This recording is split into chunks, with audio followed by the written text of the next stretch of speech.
Hello everyone, and welcome to Super Mario Sunshine. Today we're just going to be getting in here and finishing off the rest of the stars. Well, the stars I can get in this level anyway, because there's quite a lot we can do. The secret of the Dirty Lake actually does have a secret star, because, you know, that's the way it works. You have to get a secret star. When there's a secret, you have to get... Wait, what the heck? Yes. Okay.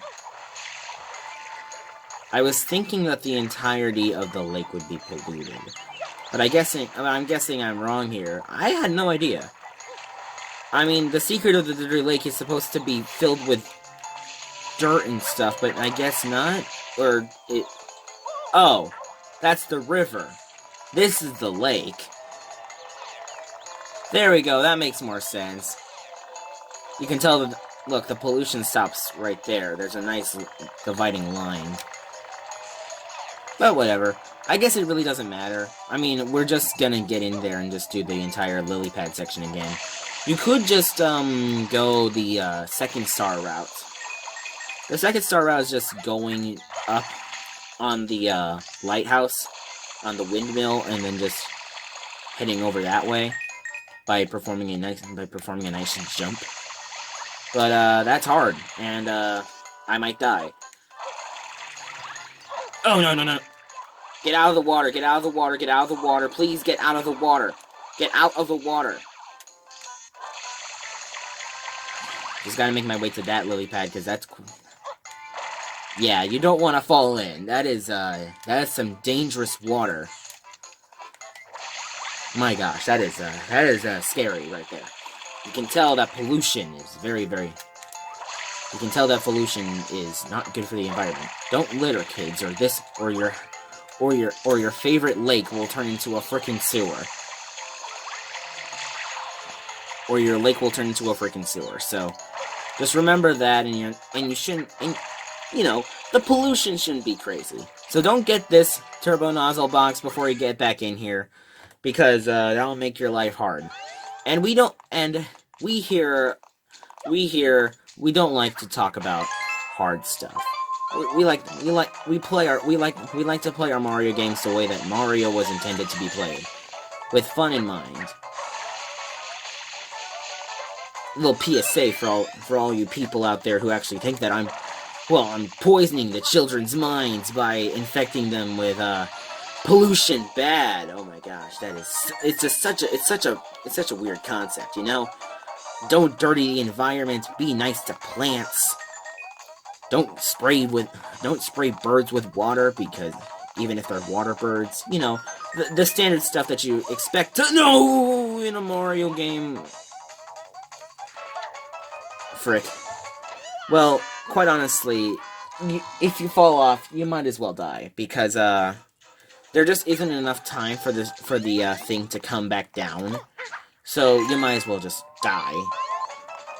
I mean, as long as you get a renewable 1-up every single time, it should be fine. One of the things about the 1-up here, the 1-ups in this game, is that you can actually refuel your water by collecting a 1-up, which is very nice, because that helps a lot with these flood levels, especially if you're using a ton of water.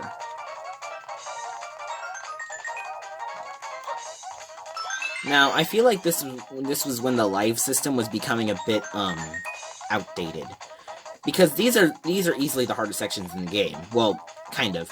They're mostly the hardest sections in the game. There's tons of hard sections, but that was one of the harder sections, and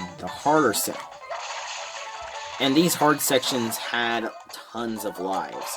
I feel like that's when the entirety of the life system was completely called into question, because we weren't in the 1990s. We weren't in the early days of video games anymore. We were heading into the 2000s era. This was released in 2002, and Mario was one of the ones that popularized the extra lives, especially with Mario being a relatively hard series back in the day. I feel like it started losing relevance in the 1990s with Super Mario World, but in the 2000s, I feel like they were just trying to negate the live system by just adding so many. but they still wanted to give you a consequence for failure, so they just decided to give you lives, but they wanted to give you a ton of lives to work with. So in these hard sections where you're destined to die a lot, you don't have to worry about game over and losing all that progress. Makes sense, I have to say. But I don't know. Maybe it's just one of those things. I don't really know. I'm not really a game designer. As much as I say that I'm a game designer because I'm taking a game design class, I'm not really a game designer. At least,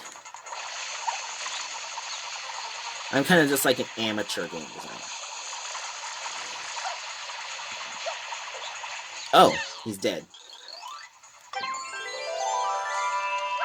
I'll remember this. Give me that.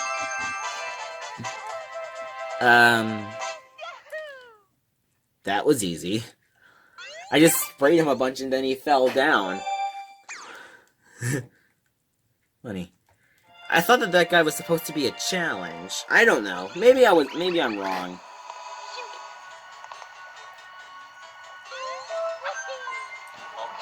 You can actually go back in here. There's actually 8 episodes. So, like I was saying in the previous episode, where I talked about how the game is basically like a storyline, a TV. It's kind of like an arc.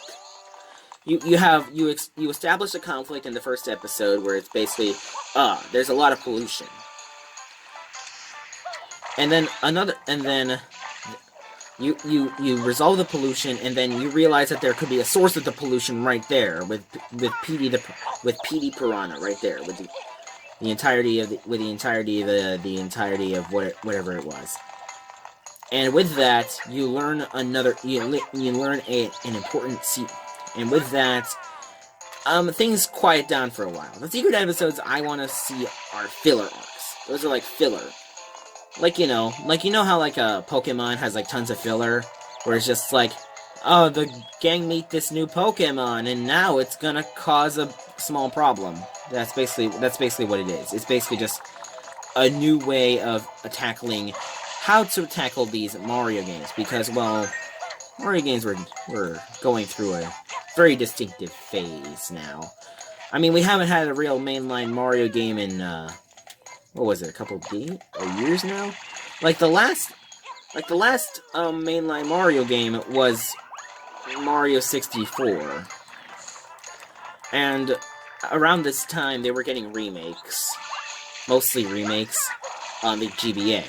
Like, I think in, like, 2001, they got yourself a new game. They got themselves a remake of Super Mario, called Super Mario Advance, where it was just like Super Mario Brothers 2, except it was, well, Super Mario Advance. And basically they needed to sell the GameCube. Remember, back in the day, the GameCube was not doing this well. As much as people are nostalgic for the GameCube as of now, let's just remember that the GameCube was, by all definitions, a failure at this point. Because, well, they just didn't get enough. There just wasn't enough. Well, I guess there just wasn't enough hype. And considering that the GameCube followed the mini discs instead of the actual discs, I feel like Nintendo kind of just failed right out of the gate right then with the whole insistence that the mini discs were going to work. Don't get me wrong, they're not bad. Just because the system was a failure doesn't mean that the games were bad. It's just that they were on a bad system. It's just that they were on a system that, well, didn't succeed. Like the PS2 was, well, as much as I'm not really a thing about I don't really like to talk about PlayStation because I'm just not a PlayStation guy. To be honest, Nintendo was kind of just grasping at straws now, considering that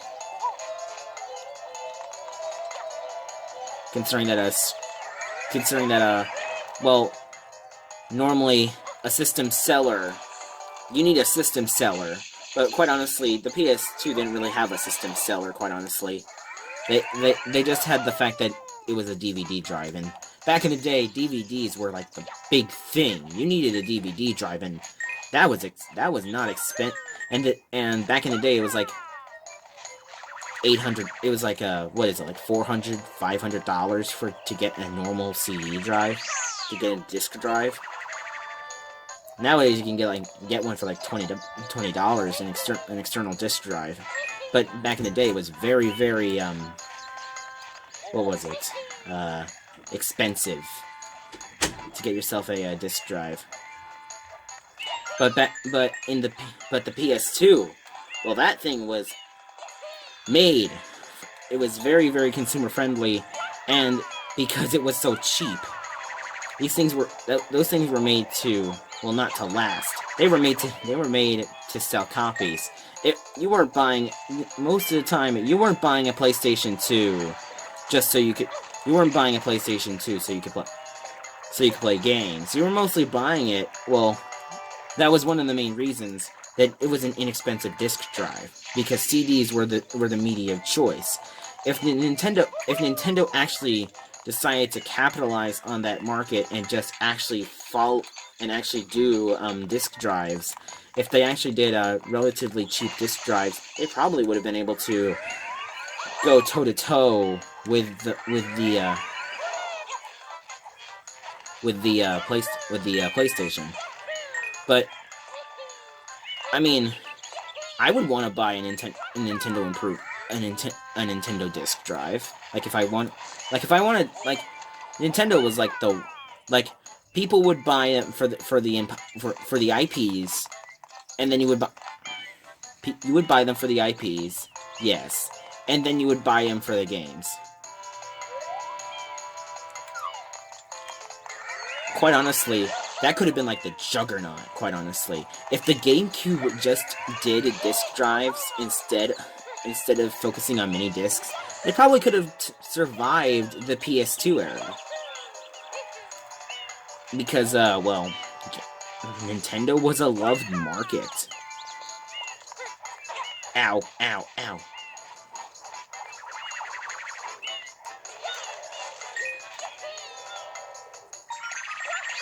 Oh, shoot. Ah! My gosh. Me talking about the PS2 is causing me to fail.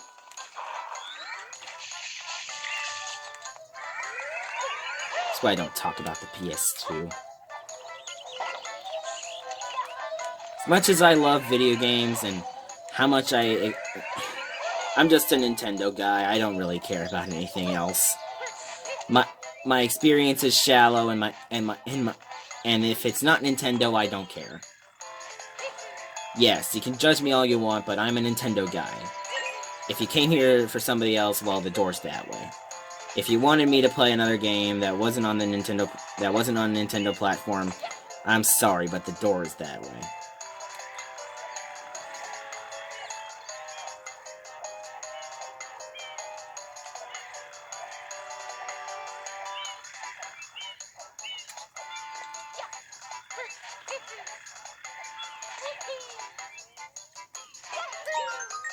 Almost there. Oh gosh, oh gosh, oh gosh, oh gosh.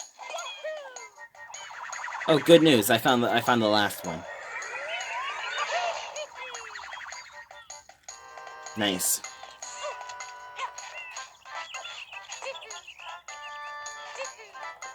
There it is. It's right there. And there we go. Okay. We can...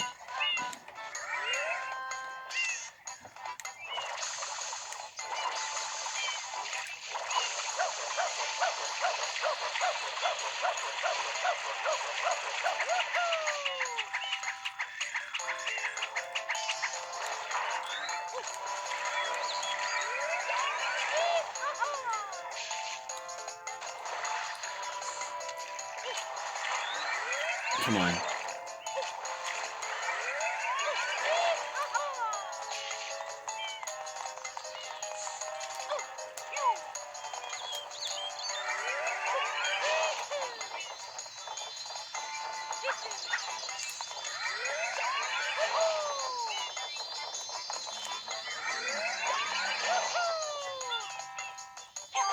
Nice.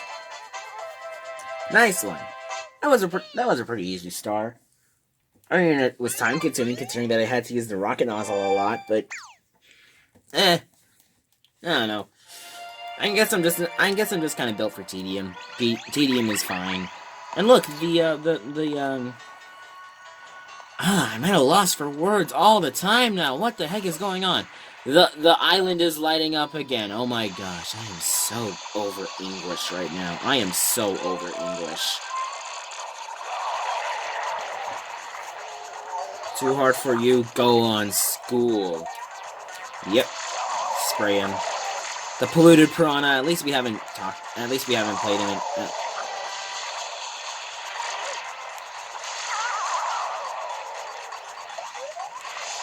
At least we haven't fought him in a couple episodes. At least we haven't fought him in an episode or two, so. But that was just me. I could have easily just avoided a lot of these things. You can spray this guy. There. And he's done. I mean, it's not like this was hard or anything. It was just that I need to think about what I'm going to say. It wasn't hard.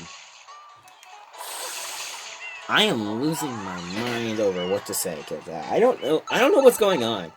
I feel like I'm tongue-tied or something. Gooper Blooper breaks out. I actually have some things to say about this level, considering that I actually have a friend who I talked about in an earlier episode, and I talked about how he does max coin challenges. And one of the things that he wanted me to do was to collect all the coins to get the max amount of coins in the first episode of this area. Now, I'm not gonna say that I can't, but for a 25-minute video, for approximately 25-minute video, I don't think that it would be worth it to do it right now. But I feel like I will make a video in the future that does detail this entire thing. Though I feel like it'll probably be like multiple parts or something, because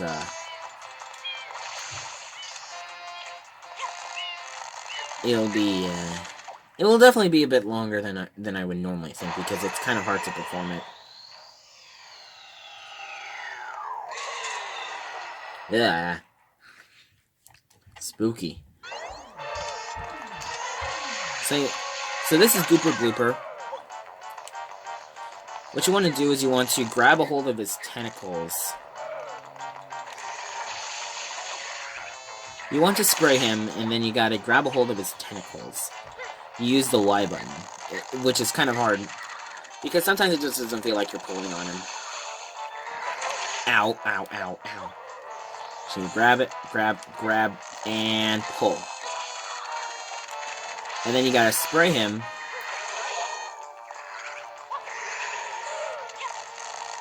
With that, you can actually pull on him and snap. Perfect.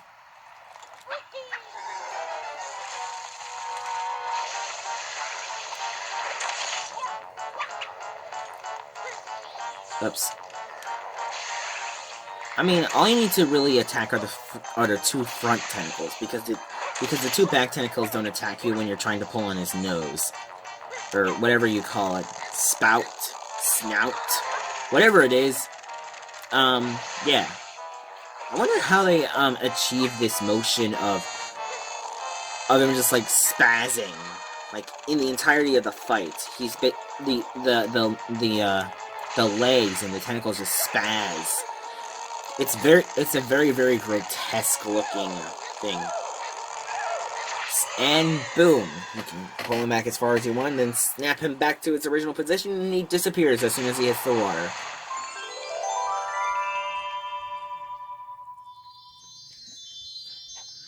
And then jump on here, and boom, you got yourself another shine sprite. It's so beautiful. Look at how nice it looks. It's so nice. You pull on that, and now it's time for another star.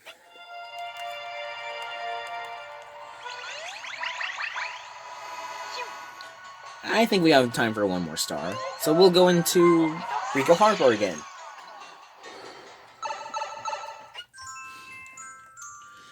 Gooper Surfing Safari.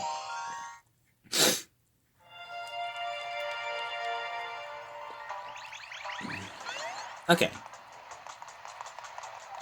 So this star is actually a bit hard. Well, it actually introduces a brand new concept, surfing. So let's talk to this guy. Can I talk to you? Oh, there we go. That's right, I'm the Big Daddy of blooper surfing. You like surfing? Hop on a blooper and give it a whirl. But one thing, Big Daddy waives all liability for accidents. Now hang loose, bud. Okay, so basically he's saying that if we die by driving these bloopers, then he doesn't get sued. So that's one of the things that you can keep in mind. So if you want to sue this guy because of using his bloopers incorrectly, he can't. So let's talk about these bloopers right here. We have the green one, we have the yellow one, and we have the pink one or the purple one, whichever one you want to pick. Now the green one has the best handling. This one has the best. This one has a moderate amount of handling, and this one is very good. Is very bad at handling.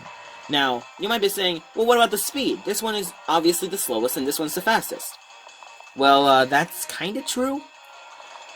Sure, the default speed on the green one is slow, but you can actually hold forward and he'll move really quickly, almost as fast as the purple one. But the thing is, you have more handling, and if you don't hold forward, then you just have handling, which is good. In this one, well, you can hold forward and he goes really fast, but you don't really have a good handle on your turning. So you want to pick the green one. As you can tell, he's moving it relatively slow. And then you can hold forward, and look at how fast he's going. Look at that. That is nice and fast. You can grab all these coins on the way there. Wahoo! You want to go for a ride, bud? Go ahead and jump on the blooper you like best. Go on. Show me some of that super blooper surfing, and you'll win yourself a prize. Now this is actually a secret level. So basically, it's kind of like the slide level in Super Mario 64. So what you need to do is you just need to hop on a blooper. It doesn't really matter which one. Oh. And all you need to do is just complete one lap. Now you want to avoid collisions because that kills you, and you want to avoid going on the land because it can slow you down. You can press A to jump. You can like grind on those rails, baby. Those are some fine rails. And you can just jump over these walls here.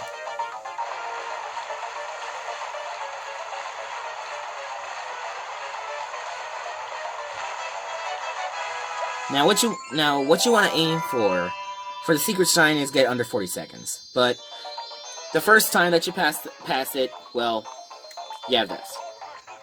You butter what I like to call a super deluxe cool. To commemorate the birth of a blooper surfing legend, this is for you. So nice. We are now a blooper surfing legend. Please call me, blooper surfing legend golden, because, that's what I am. I am a blooper surfing legend, according to the Big Daddy.